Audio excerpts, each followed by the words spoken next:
Hola, esta es la segunda clase del curso de elementos activos del primer semestre del 2021, donde lo que se va a ver es el modelo de enlaces, pues correspondiente a la temática que estamos viendo sobre semiconductores.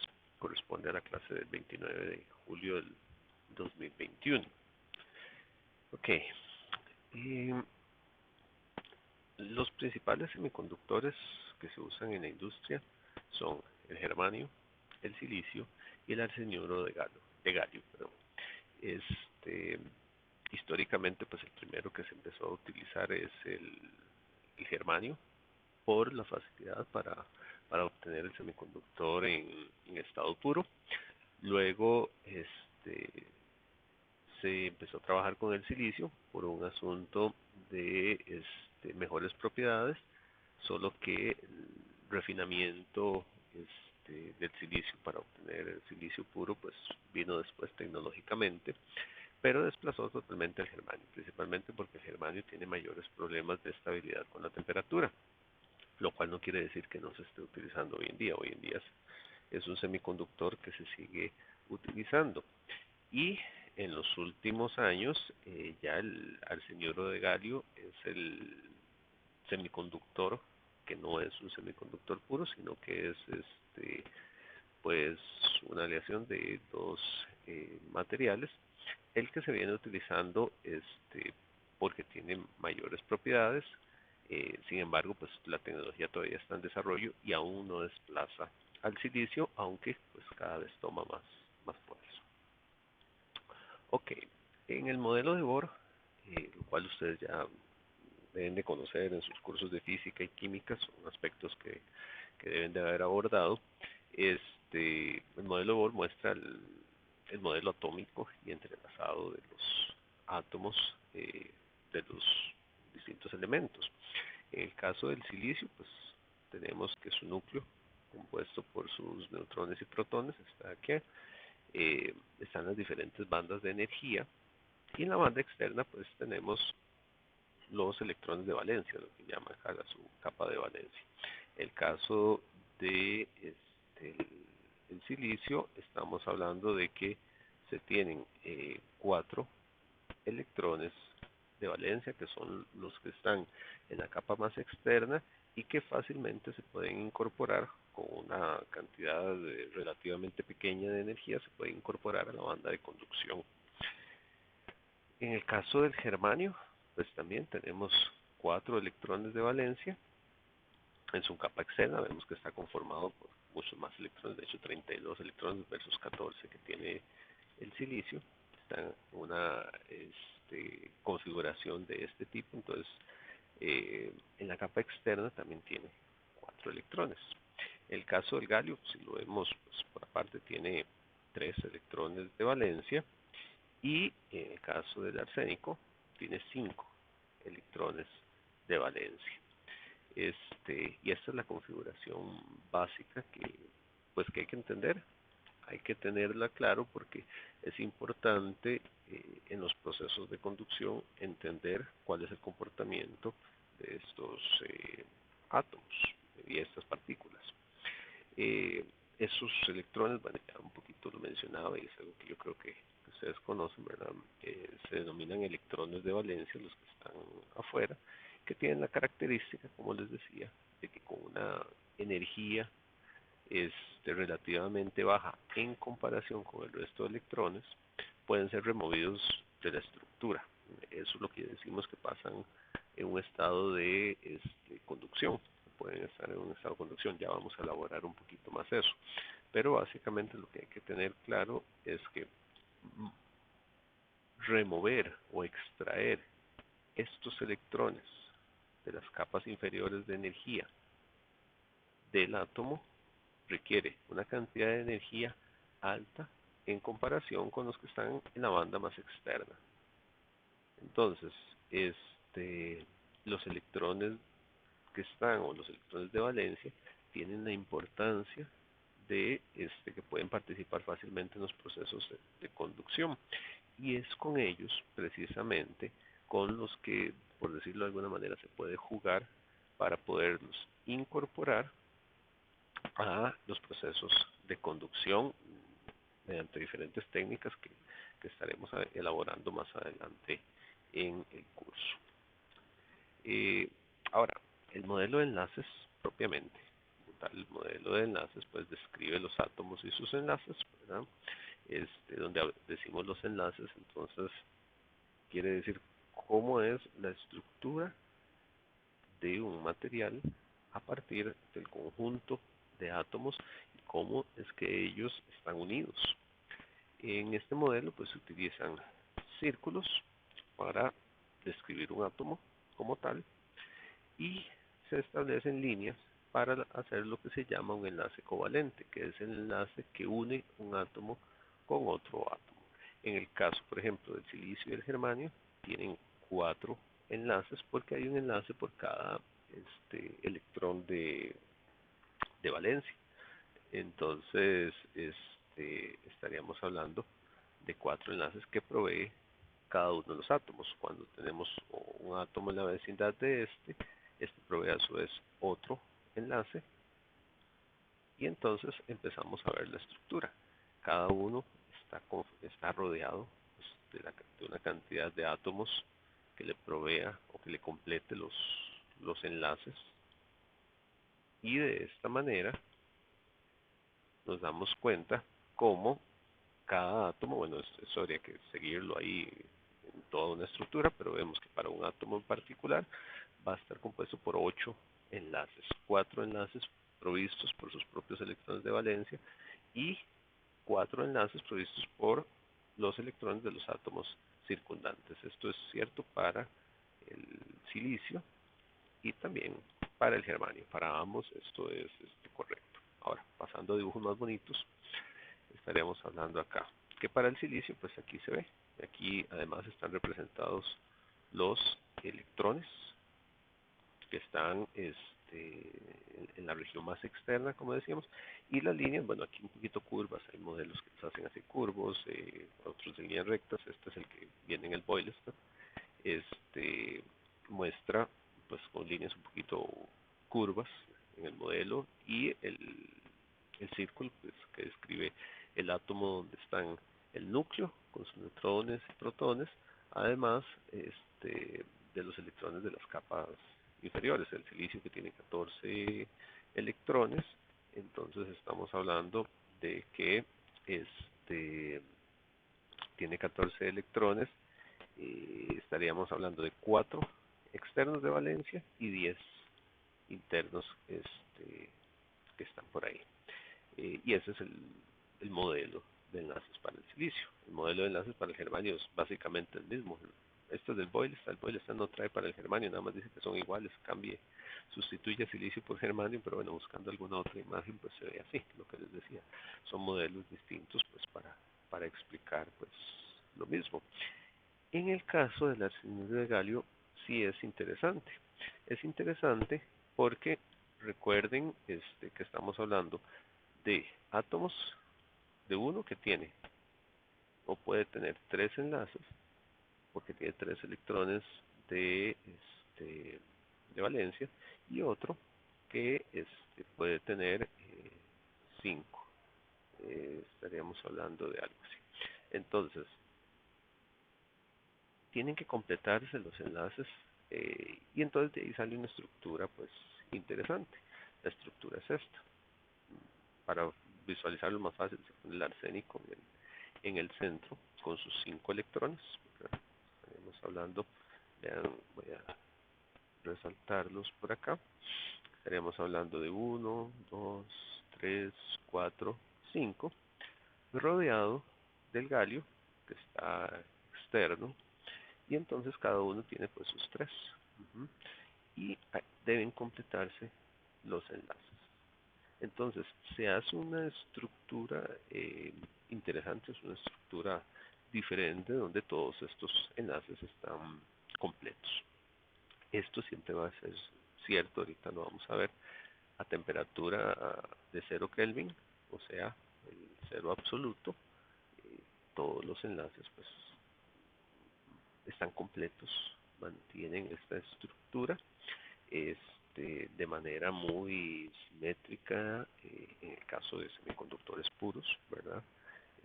Si ya hay impurezas, esto pues, va a cambiar, pero eso es como el caso teórico simétrico, digamos, interesante a 0 Kelvin. Parece un ok, pero esto es 0 Kelvin. Ahora,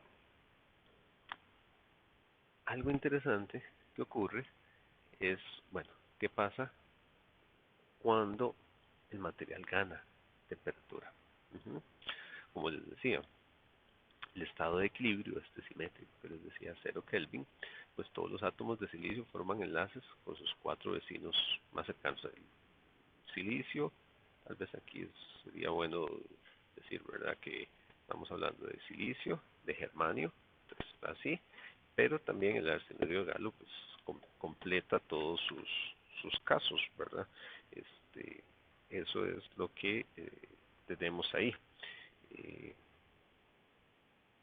ok,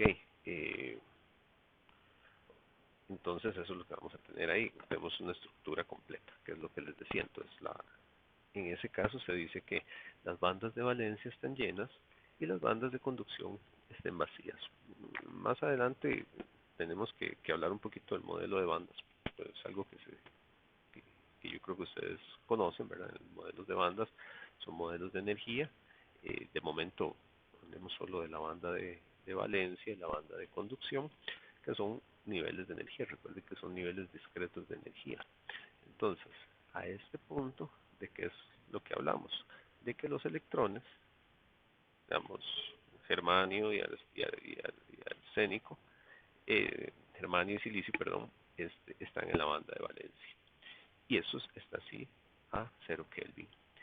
Si la temperatura aumenta, algunos de estos electrones, o los electrones poco a poco, ganan energía y dan un salto, lo que se llama un salto cuántico, en el sentido de que es un salto discreto, ¿verdad? O ellos están en una banda o están en otra. Entonces brincan aquí y empezamos y se desprenden del átomo, pasan a la banda que se llama de conducción para convertirse en un electrón libre. Esto ocurre simplemente con temperatura. Por eso se habla aquí de una generación térmica. O sea, con la temperatura empiezan a brincar. De hecho, vean que tener la estructura en equilibrio es una condición muy especial, porque 0 Kelvin ni siquiera en la naturaleza pues lo tenemos de manera común. Entonces, pensar que tenemos el estado de equilibrio, eso se da en muy raras ocasiones. Entonces empiezan a brincar poco a poco los electrones. Entonces, bueno, aquí está definida la banda de valencia, de energía, ¿verdad? Energía de valencia, por eso EV. Aquí energía de conducción, por eso S. A 0 Kelvin, está vacía, esta banda de energía, y esta está completamente llena. Todos los enlaces y tenemos la estructura regular sin portadores de carga, ¿verdad? No carriers, carrier portador en inglés, ¿verdad? Entonces no hay portadores de carga que puedan ayudar en un proceso de conducción eléctrica. En el momento que se eleva la temperatura, por, por la razón que sea en el material, ¿verdad? Los enlaces se empiezan a romper, ¿verdad? Algunos enlaces se rompen. El electrón que se libera pasa directamente a la banda de conducción, es lo que les decía, pega un brinco, ¿verdad? Pega un brinco y pasa de banda. Quedando libre para moverse. Ese término ahí de libre es bastante relevante, ¿verdad? Y se mueve por la estructura cristalina. Recuerden que estamos hablando de semiconductores intrínsecos que han sido depurados para tener una estructura cristalina muy uniforme. Entonces se desprende y no está ligado al, al átomo, sino que queda libre. Este, en ese momento se dice que un enlace de la estructura pues queda roto, ¿verdad? Queda roto. En el modelo se marca una, una línea aquí, ¿verdad? Donde ese enlace queda roto y se dice que queda un hueco, ¿verdad? En inglés hole, queda un hueco ahí, que puede ser rellenado pues por otro electrón que eventualmente puede ocupar la onda. Lo interesante de estos electrones entonces es que se pueden mover por el cristal, ¿verdad? Y como todos sabemos, ¿verdad?, de cursos anteriores, un, un movimiento, un flujo de electrones a través de un material es lo que da lugar a una corriente. Y una corriente da paso a un proceso de conducción. Entonces, para que en un material semiconductor tengamos movimiento de carga y podamos tener corrientes, fenómenos de corrientes, es absolutamente necesario estar a una temperatura pues mayor que 0 Kelvin. Obviamente, entre más baja sea la temperatura, este, el semiconductor va a tener menos portadores de carga. Y conforme suba la temperatura, cada vez más electrones van a ir ganando energía y van a ir rompiendo los enlaces. Esa es la característica principal en estos casos. El electrón libre ahí es muy sensible a campos eléctricos aplicados al material para desplazarse libremente por él. Donde se dice campos eléctricos es un caso muy importante. ¿Por qué? Porque estamos hablando de voltajes, ¿verdad? O sea, si yo tengo un trozo, digamos, supongamos un volumen de un material semiconductor, fácil verlo como una barra, podría ser como un cilindro o algo así, ¿verdad? Y yo le aplico una fuente de tensión de algún tipo, digamos que le conecto por acá un voltaje y le conecto también por acá un voltaje, ¿verdad? Entonces ahí me faltó. Mis dibujos no son muy buenos, pero espero que se entiendan por lo menos. Digamos, le conectamos al material semiconductor acá, ¿verdad? Entonces tenemos una tensión eléctrica, ¿verdad? Vamos a tener un voltaje.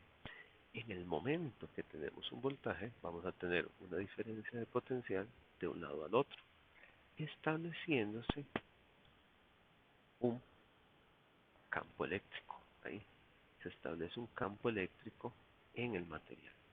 Y ese campo eléctrico es el que va a influenciar a todos estos electrones, que están libres, lo que decíamos, a que se muevan libremente por el material. Entonces, es necesario ganar temperatura para tener este efecto. Tal vez es importante señalar que este es el efecto que se da en los semiconductores. En los materiales conductores ahí los efectos son un tanto distintos porque el material conductor sí tiene en estado normal electrones libres y más bien al liberar muchos pues los electrones empiezan a chocar y da problemas, la resistividad aumenta. Entonces digamos en un material conductor la temperatura aumenta la resistividad. En un semiconductor más bien como no son tantos los electrones libres, la temperatura aumenta. La conductividad es un asunto un poco de perspectiva y bueno, no es absoluto, ¿verdad? Hay niveles, pero en términos generales uno puede decir eso. Entonces, debido a esto que les señalaba, viene el concepto de hueco. El concepto de hueco que es sumamente relevante para los materiales conductores. Tenemos la estructura cristalina, gana temperatura un electrón, el electrón entonces brinca a la banda de conducción, voy a hacerlo aquí como el electrón digamos relleno aquí, y deja un hueco. Ese hueco se le llama hueco al espacio que deja libre el electrón cuando salta. Es la ruptura del enlace que de alguna manera es un espacio disponible para aceptar un nuevo electrón que complete el enlace, ¿verdad? Entonces un enlace roto deja el espacio vacío en la red de cristal que puede ser ocupado por otro electrón, ¿verdad? Es un hueco en la banda de valencia y resulta, y esta es una parte interesante, resulta que el hueco también se mueve por el cristal y eso es algo interesante. ¿Por qué? Porque así como esto ocurre, salta un electrón, Otro electrón puede venir y ocupa este espacio, pero a su vez, por los procesos de temperatura, este electrón a su vez puede volver a saltar a la banda de conducción. Ujú. O un electrón vecino. Y entonces empezamos a ver un desplazamiento. Y así como se mueven los electrones, se puede apreciar que se mueven los huecos, ¿verdad? De hecho, el concepto de hueco, bueno, es una representación de un enlace roto, uh-huh, que está representado por una partícula de carga positiva, con igual magnitud que la carga del electrón. Eso es parte de la representación que le damos, ¿verdad? A eso, porque se sabe, bueno, sí, el electrón tiene carga, ¿verdad? Que representa energía, representa un potencial de atracción y demás, ¿verdad? Que brinca, ¿verdad? Este, y que se mueve, ¿verdad?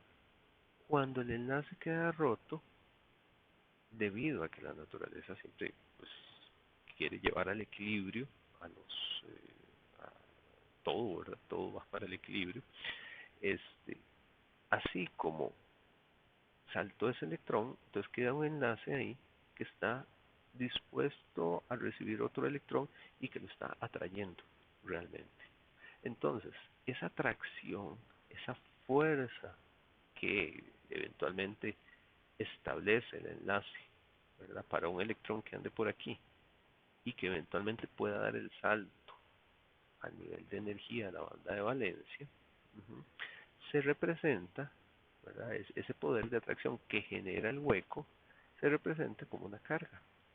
Una carga que genera una fuerza en dirección contraria a la del electrón, porque el electrón salta con una carga negativa, entonces el hueco también atrae con una carga positiva.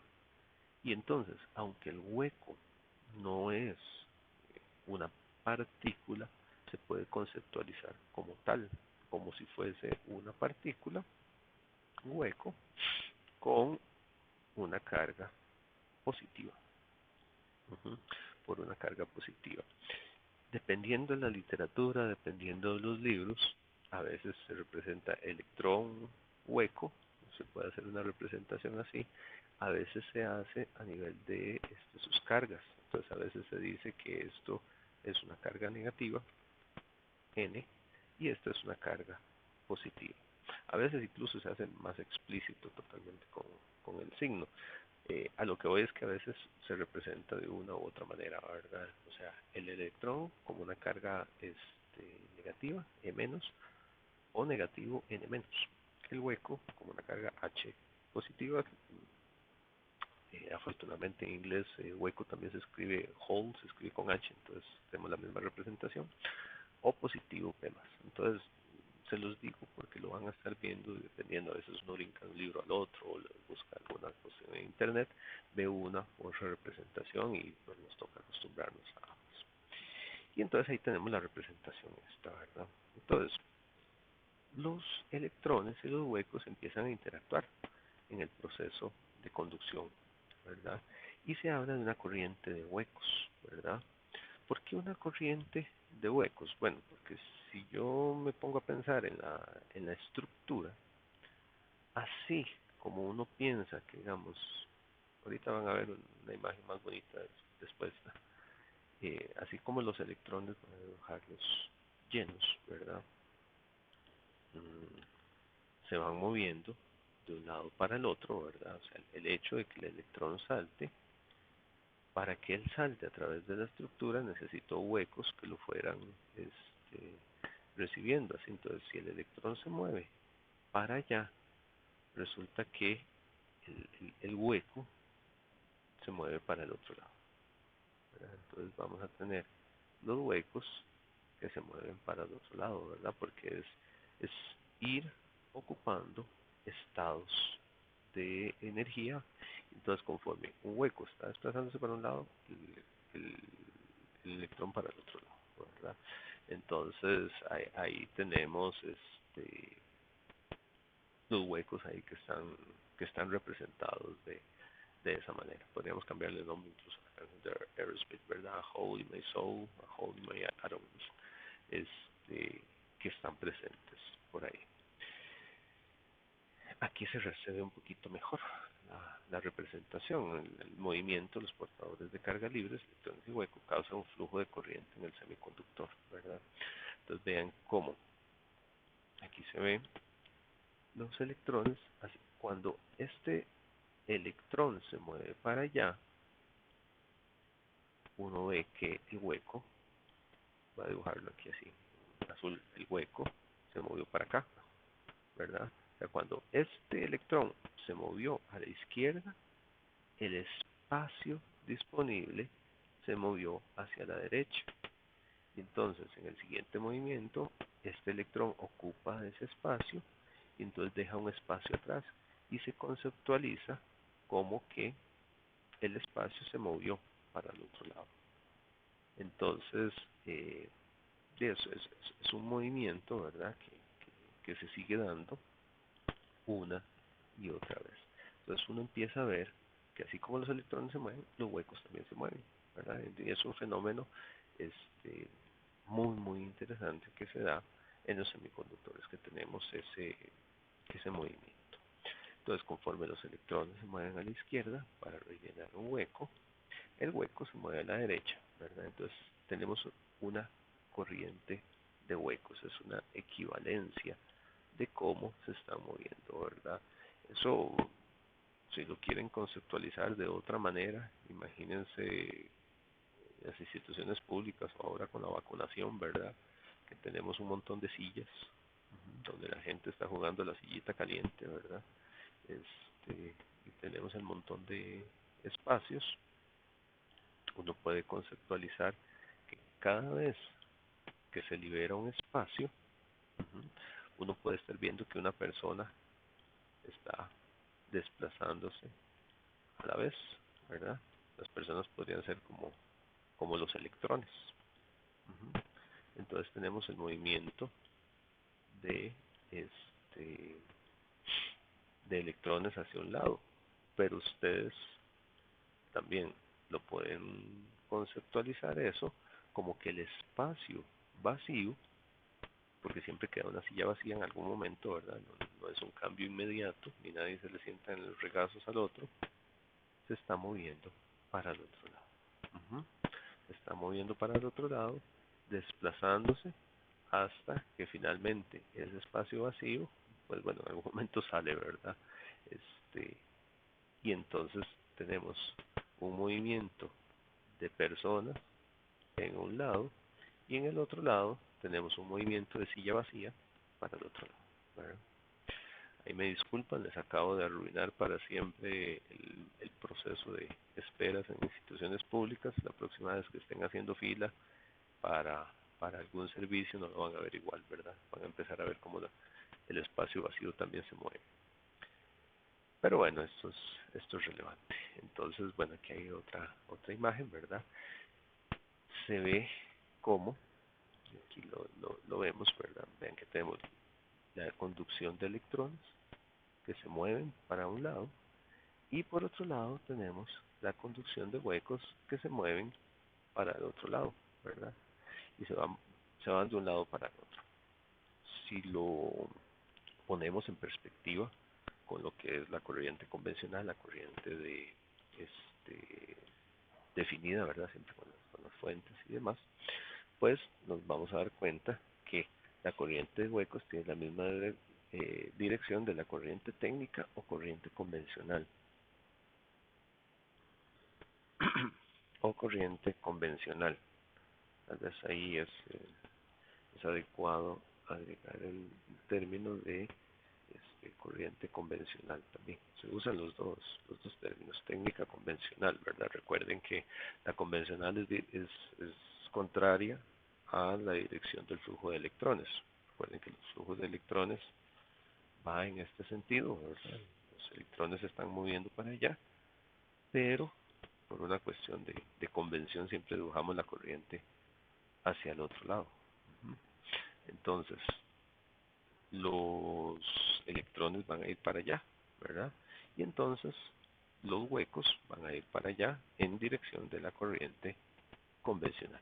Y esto es algo que siempre se va a presentar en los materiales semiconductores, ¿verdad? Los materiales conductores es diferente, ¿verdad? Los materiales conductores lo que tienen es un exceso de portadores libres que participan en los procesos de conducción, ¿verdad? Entonces no están rompiendo enlaces. Entonces no hablamos ahí de corriente de huecos, ¿verdad?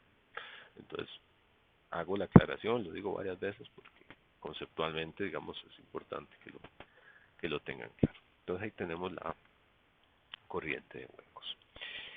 Ahora, algo interesante en este movimiento de cargas. En este movimiento de cargas hay algo que se llama por ahí masa efectiva de los portadores de carga. Resulta que en términos generales, teóricos y bueno, que se pueden llevar a experimentación bajo ciertas condiciones un tanto complicadas, pero se puede hacer. Si se aplica un campo eléctrico, que es una fuerza, perdón, uniforme en el vacío a un electrón, pues este se va a mover, ¿verdad?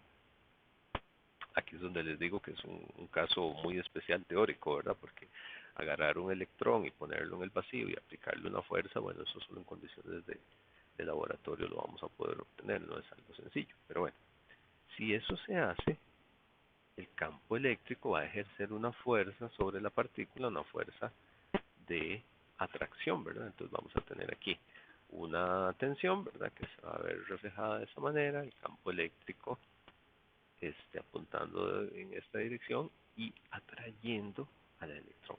Ahí hay una fuerza. Uh-huh. La fuerza, pues está dada por esta ecuación. Se dice que la fuerza es igual a menos la carga del electrón uh-huh, por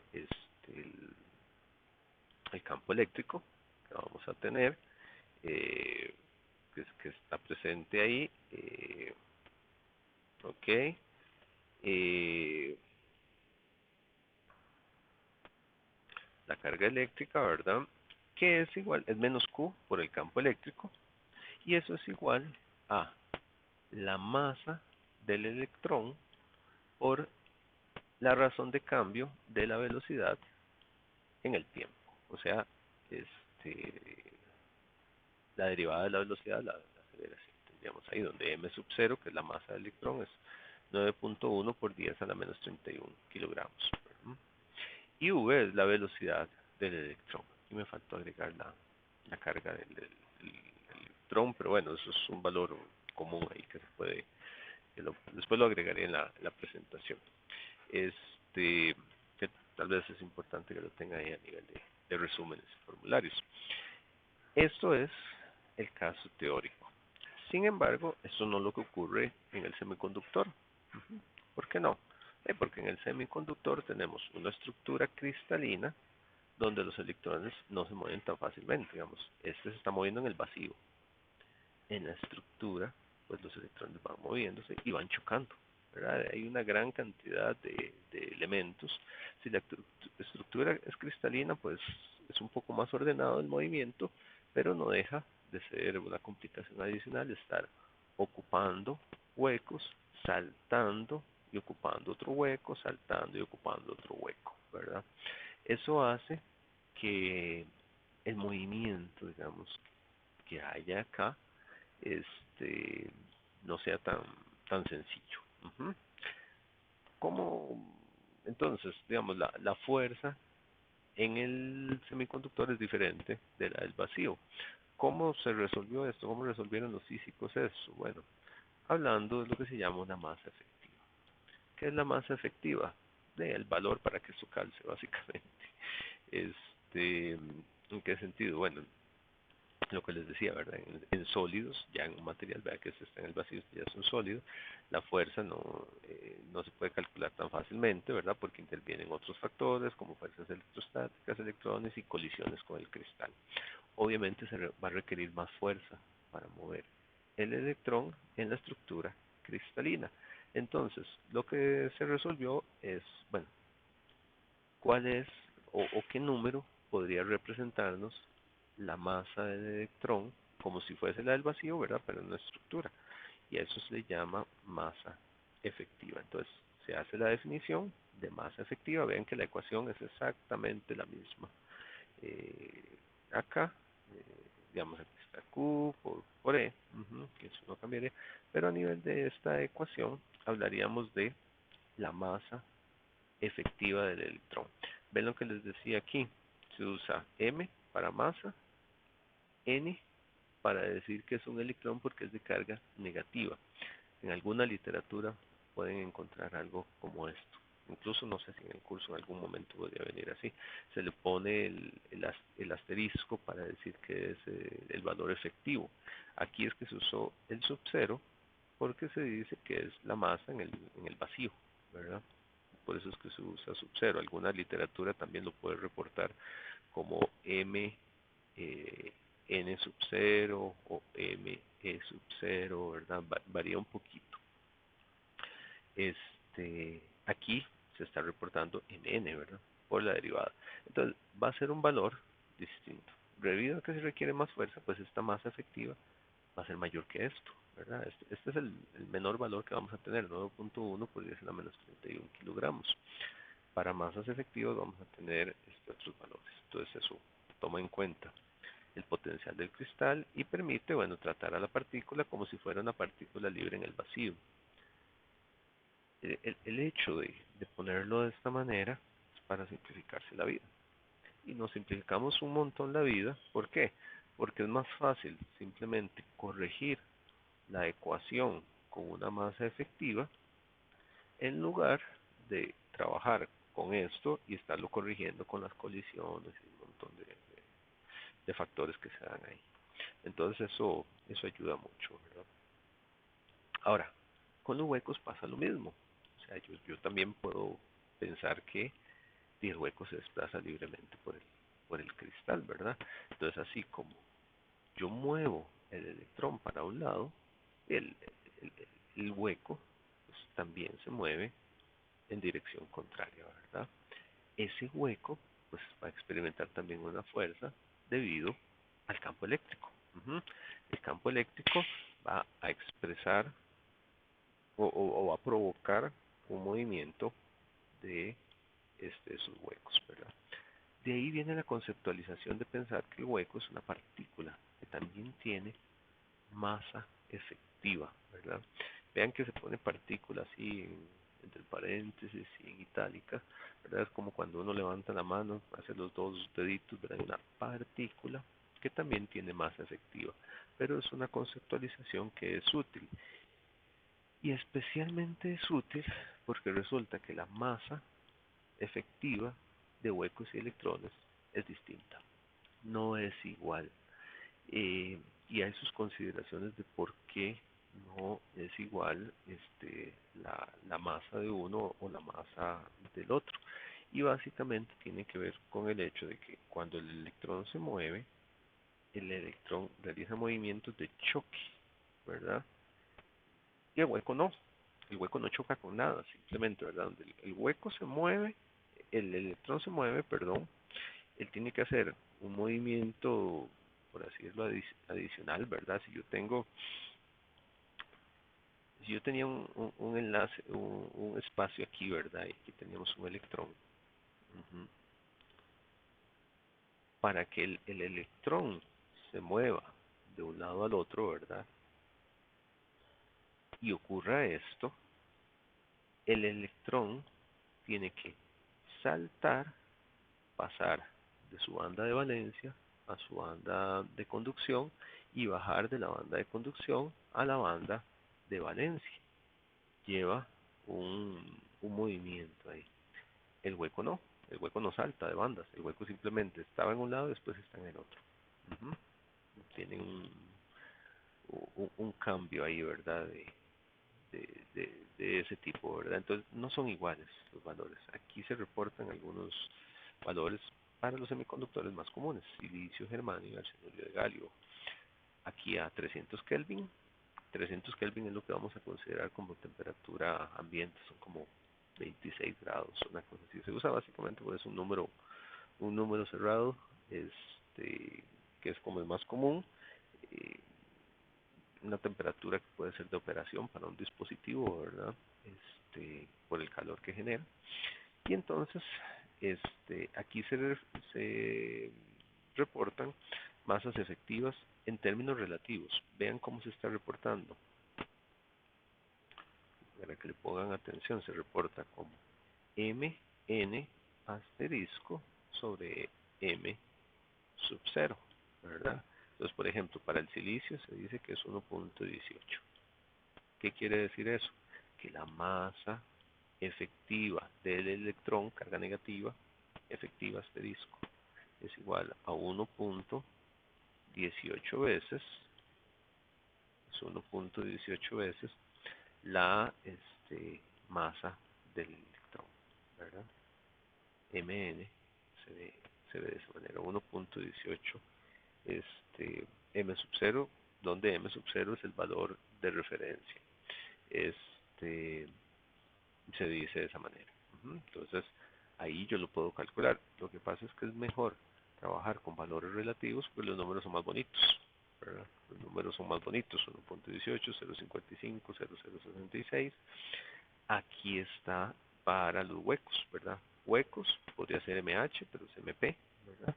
0.81, etcétera, ¿verdad? De aquí se ve que vean que es, por ejemplo, el estudio de galio, ¿verdad?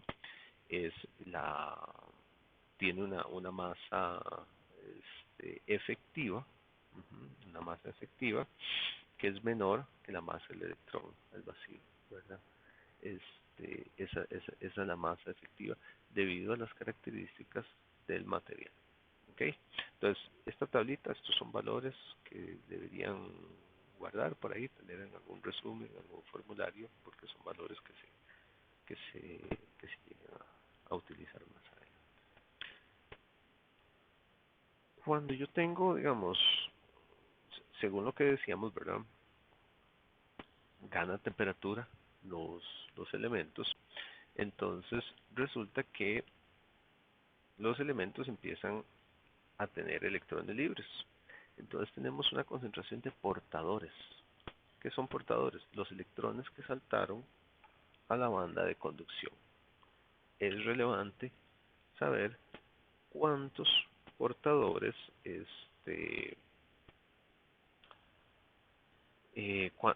cuántos portadores están disponibles para los procesos de conducción. El cálculo para el silicio es que la cantidad n, vean que estos son portadores n negativo para intrínseco, para el valor intrínseco, es igual a 2 veces 2pi la masa efectiva. Bueno, aquí no le pusieron este asterisco, varía un poco y si hay una no uniformidad, pero es más efectiva, por la constante de Boltzmann, por la temperatura entre la constante de Planck al cuadrado, por E a la energía, lo que representa la energía, el gap que se da entre la banda de valencia y la banda de conducción. Aquí, esto se llama E-gap, ¿verdad? La brecha que hay entre uno y otro, sobre 2 veces constante Boltzmann por la temperatura. Cuando yo tengo eso, ¿verdad? Bueno, entonces ahí está, masa efectiva del electrón, masa efectiva del electrón, constante de Boltzmann, ahí está el valor. Se dan dos tipos de unidades, se usa en unas o en otras, la constante de Boltzmann en Joule sobre Kelvin o electrovolt sobre Kelvin, hay una diferencia numérica. Luego tenemos la temperatura en Kelvin, la energía de la banda prohibida, 1.2 electronvolts para el silicio. Eso en la próxima clase que veamos el modelo de bandas terminamos, digamos, de cerrar esta parte. Se llama banda prohibida porque, o sea, lo que hablábamos, o está en la de conducción o está en la de valencia. Todo lo que está en medio se llama banda prohibida. H, constante de Planck, está el valor. Y bueno, aquí un joules es un kilogramo por metro cuadrado sobre segundo al cuadrado. Esa concentración depende de la temperatura, ¿verdad? Vean que si la temperatura es 0, esto es 0, ¿verdad? Si son 0 Kelvin, no hay portadores, ¿verdad? De hecho, vean la gráfica. La gráfica que está aquí, tenemos temperatura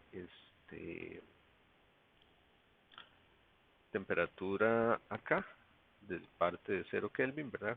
Va subiendo la temperatura y la concentración de portadores. Aquí, eh, bueno, ahorita vemos un ejemplo cómo quedan las unidades. No los voy a enredar todavía, debería estar acá, ya se los muestro. Ven que conforme va subiendo la temperatura, conforme se va dando este, la temperatura de o el incremento de la temperatura del material, la cantidad de portadores va creciendo y crece diferente pues, según sea el material. Tenemos germanio, silicio, bueno, el ácido gárico es el que nos interesa y todos van a ir subiendo, ¿verdad? Pero no suben linealmente. Ujú. Hay efectos de saturación, por ejemplo, ven que aquí sube fuertemente y luego se empieza a saturar, o sea, ya no empieza a subir tan uniformemente la cantidad de portadores. Ven que el germanio genera la mayor cantidad, que es el silicio, etcétera. Eso para tener una idea. Vean acá un ejemplo de cálculo de la concentración intrínseca de los portadores de carga. Este, entonces, aquí lo que tenemos, vamos a ver este cálculo. Vean que es calcular la concentración intrínseca de portadores para el silicio, que tiene una banda prohibida 1.12 a una temperatura de 300 Kelvin, podría ser otro temperatura. Usamos la ecuación, tenemos todos los valores de la tabla anterior, teníamos ME, teníamos KT, H, etcétera, ¿verdad? Entonces es cuestión de ir sustituyendo. La ecuación es enorme, ¿verdad? 2 por 2 pi, los números son ahí como feillos, ¿verdad? La masa efectiva era de 1.18 por el M sub 0, ¿verdad? Este es el del vacío. Uh-huh. Esta es el valor relativo. ¿No? Luego tenemos la constante de Boltzmann. Aquí hay que cuidarse con las unidades de la constante de Boltzmann porque deben cancelarse adecuadamente. Aquí hay que usar Julius Kelvin. Ahorita vemos un análisis dimensional, la temperatura, H al cuadrado, aquí la banda, vean que aquí la constante Boltzmann también cambia las unidades Kelvin, la temperatura en Kelvin. Es importante, por ejemplo, en estos casos, digamos, en los exponenciales, todo esto siempre tiene que ser adimensional. Entonces aquí tienen que cancelarse electron volts con electron volts y Kelvin con Kelvin. Por eso aquí la constante Boltzmann se usa la que es electron volts sobre Kelvin. Uh-huh. Este, entonces ese es el caso que tenemos ahí.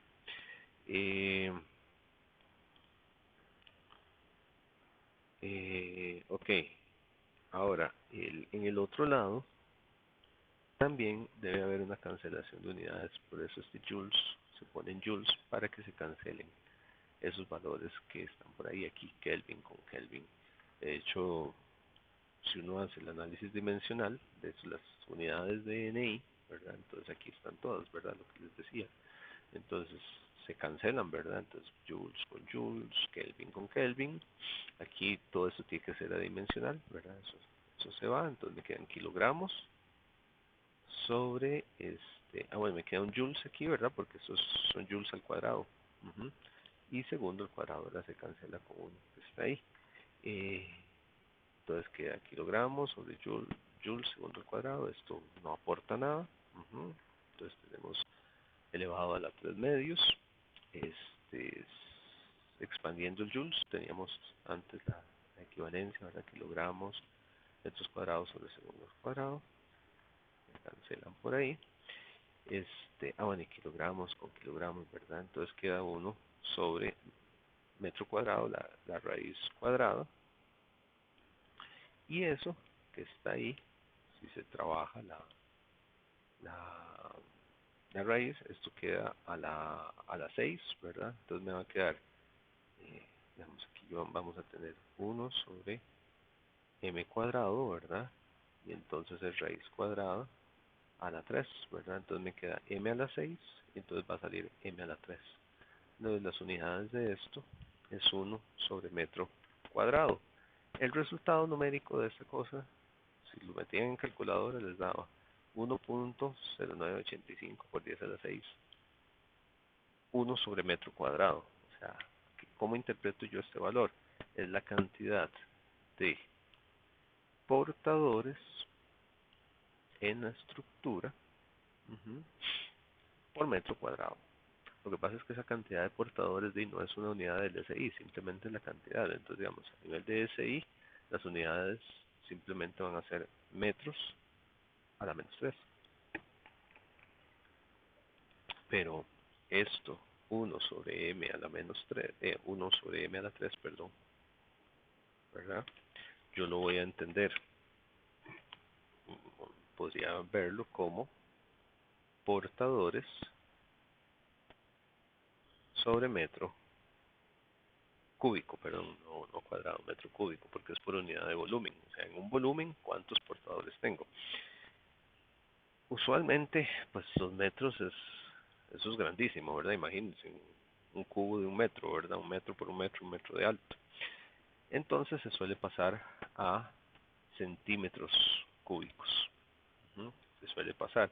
Esto da 1.0985 por 10 a la 10, que usualmente en la mayoría de literatura, en la mayoría de libros y para cálculos y para nosotros, a menos de que se diga lo contrario, va a ser 10 a la 10 este, portadores sobre centímetro cúbico, uh-huh, a temperatura ambiente. Si la temperatura cambia, la cantidad de portadores varía. Este es un valor de referencia que vamos a estar utilizando. Ténganlo por ahí.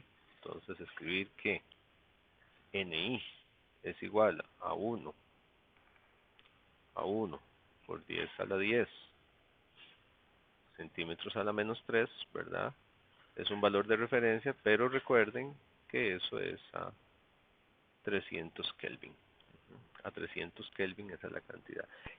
Y sobre todo recuerden el significado físico. Portadores sobre centímetro cúbico. Si nos pasáramos a otro material, bueno, en otro material, pues cambia, ¿verdad? Cambia el asunto. Este, cambia el valor, ¿verdad? Esta fórmula en general, tal vez importante aclarar, esta fórmula aplica para cualquier semiconductor con sus valores apropiados. ¿En qué va a cambiar en otro semiconductor? Va a cambiar la masa efectiva. Ya teníamos una tabla para eso, va a cambiar la temperatura y cambia el energy gap. El energy gap sí es diferente para cada uno de los materiales. Cuando en la próxima clase que veamos un poquito de teoría de bandas, vamos a aclarar un poquito esta parte. Es importante que entiendan adecuadamente la formulita, el cálculo. Usualmente se preguntan algunas cosas al respecto. Entonces, ya vimos cómo se da en ese caso. Temperatura ambiente, siempre vamos a considerar 300 Kelvin, a menos de que se diga lo contrario, ¿verdad? O sea, hay muchos problemas y se dice, bueno, ya, temperatura ambiente, tal cosa, 300 Kelvin. Se puede decir algo diferente, se puede decir que ya es otra temperatura, entonces hay que hacer el cálculo, pero usualmente es esto. Usualmente vamos a tener a nivel de resúmenes de fórmulas, una serie de fórmulas que me dicen, bueno, y tal cosa, temperatura ambiente, ¿verdad? Porque es la referencia. Y si cambia la temperatura, bueno, hay que volver a hacer el cálculo. Entonces, para los semiconductores más usados, temperatura ambiente, estamos hablando de arsenurio de galio 1.7 por 10 a la 6, ¿verdad? Por centímetro cúbico. Silicio, bueno, sinceramente hasta ahorita le pongo atención. Esta tabla es del Boylestad. Y me quedó en la grabación que feo, ¿verdad? No le había puesto atención. 1.5 por 10 a la 10 y germanio 2.5 por 10 a la 13. ¿Por qué es que se dan valores distintos? Conforme avanzan las tecnologías, han ido variando los valores. Entre más puro sea el material, usualmente se tienen más portadores libres. De hecho, si uno ve libros, digamos, por ahí yo estoy reportando en una de las literaturas el Pierret, él trabaja con este valor, más o menos. Conforme varían los procesos de fabricación, varían los procesos de de purificación de materiales, las masas efectivas pues varían, este, dando pues lugar a variaciones en los valores. Vean que este era 1.09, tal vez está cercano a 1.01. Aquí ya se reporta 1.05. Voy a ponerme de acuerdo con Juan José con eso, voy a sacar la, la duda para uniformizarlo, ¿verdad? Al final de cuentas es una cuestión de que si uno va a hacer los cálculos siempre tiene que buscar una hoja de datos, ¿verdad? Este, entonces voy a revisarlo. Siempre en los cursos anteriores, este, solemos trabajar 1 por 10 a la 10 como el valor de referencia, ¿verdad? Eh, Copié ahorita la fórmula del Boylestad y si no había reparado en ese detallito hasta ahorita que lo estaba diciendo, 1.5 y si varía según las tecnologías. Eh, más adelante les voy a reportar el que vamos a considerar de referencia, este, por lo que les digo, ¿verdad? De hecho, el Boyle no reporta ni siquiera cómo se hace el cálculo, por eso en el caso anterior la referencia era Pierret. Boyle nada más está poniendo el valor, pero bueno, voy a revisar eso y se los digo más adelante para tenerlo claro, ya me lo anoté por acá. Ok, ahora, otro parámetro que es relevante es la capacidad de los electrones libres para moverse a través del material. Y eso está determinado por la movilidad relativa, que se llama, que es la movilidad relativa. La movilidad relativa es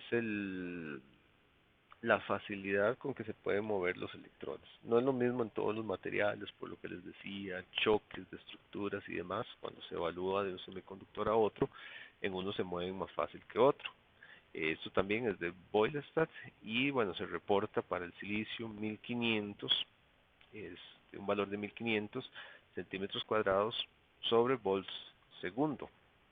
Eso lo que quiere decir es el movimiento que puede abarcar en área, ¿verdad? A partir de centímetros por segundo a partir de cierto voltaje aplicado, ¿verdad? Aquí lo que se ve es que el silicio tiene la movilidad más baja, el germanio es más alto y el arsenurio de galio mucho más alto. De hecho, ¿qué quiere decir esto? Que aquí los electrones se mueven mucho más rápido que en los otros casos. Ese es el motivo por el cual el arsenurio de galio se utiliza para aplicaciones de alta velocidad. O sea, los procesadores, los chips más modernos hoy en día usan arsenurio de galio por un factor de que tienen una mayor movilidad, una velocidad más alta. Este μn también, ténganlo por ahí. μn, ¿por qué se llama μn? Porque es la movilidad de electrones, ¿verdad? Después veremos que también hay μp. Hay μp, eh, después lo reportamos, que es la movilidad de los huecos, ¿verdad? Hay μn y μp, tenemos de ambos. Y aquí ya casi para ir cerrando, un ejemplo de la cantidad de átomos de silicio en un centímetro cúbico. Entonces, vean que es un poquito jugar con lo que teníamos. Para el silicio en estado intrínseco, ¿verdad? Tenemos una densidad de 2.33 gramos sobre centímetro cúbico, con una masa molar de 28.09 gramos por mol química. Y el número, bueno, un número de Avogadro, 6.02 por 10 a la 23 átomos por mol, que tenemos acá.